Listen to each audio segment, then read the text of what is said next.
Welcome to My Daily Thread. It's a great little place to get a snippet of wisdom from the yoga and the meditation masters to start or to end your day. I'm Jeff Lichty. All right, my friends, welcome back. Looking for the wisdom. Looking for some wisdom. You guys should send me some emails of the wisdom. Maybe that would be good. I feel like I'm searching for it, and sometimes it's ever elusive to me, but you know what? We keep moving on, keep doing our thing. You know what? I said yesterday that we're going to move on, but I was doing some reading this morning in the Yoga Sūtras of Patanjali and the commentary of Satchidānanda specifically.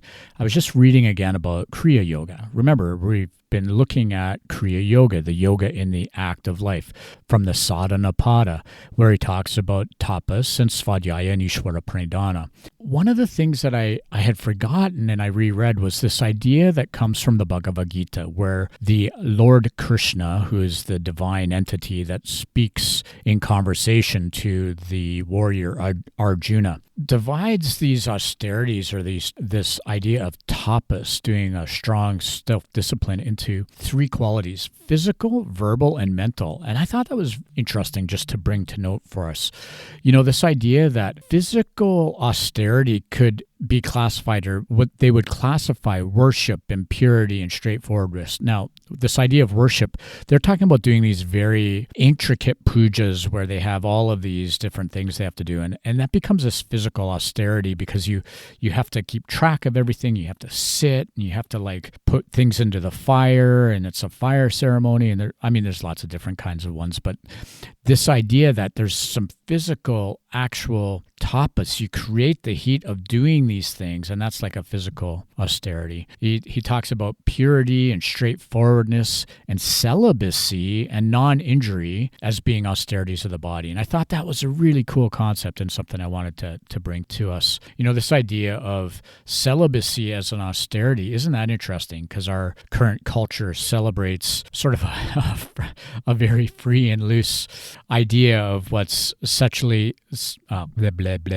of what is, I don't know, sexually appropriate. Let's put it that way. Let me backstop this with, I have a 14-year-old son, and so, you know, that kid, he's got some testosterone right now, and he's starting to think about girls. So I'm framing it in that way of my personal experience, you know, and great kid. But this idea of what is a good way to use your life force, your sexual desire, your celibacy and control and not suppression. You know, we know what happens when you suppress this kind of energy, but this would be a physical tapas. The suppression of the vital sexual force is something that we see the negative effects of that in any organized religion. I mean, we heard about it in the Tibetan monasteries when we were up in the borders of India and Pakistan and Tibet. So you would see and you would hear the stories of the abuses that would happen in the name of celibacy. And I mean, we don't need to look any further than the Catholic Church in our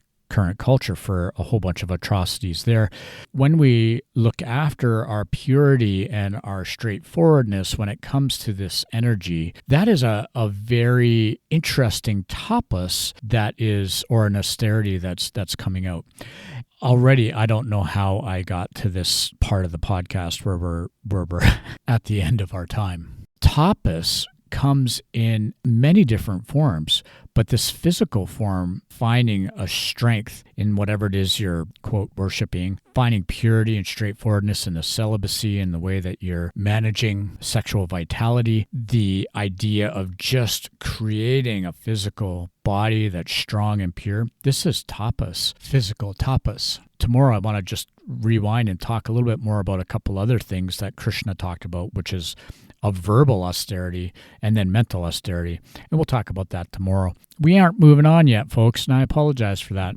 In the meantime, think about this. Are you creating vital energy, or are you dissipating it? Physical tapas is to not just blow out your vital energy any old time that you want, but rather find yourself organizing that energy, storing it so it can be used in a useful and positive way. And that is part of our tapas. Okay, which then is part of Kriya Yoga. All right, friends, go out, share your vital energy with the world in a beautiful, beautiful, pure way. Om. Peace out.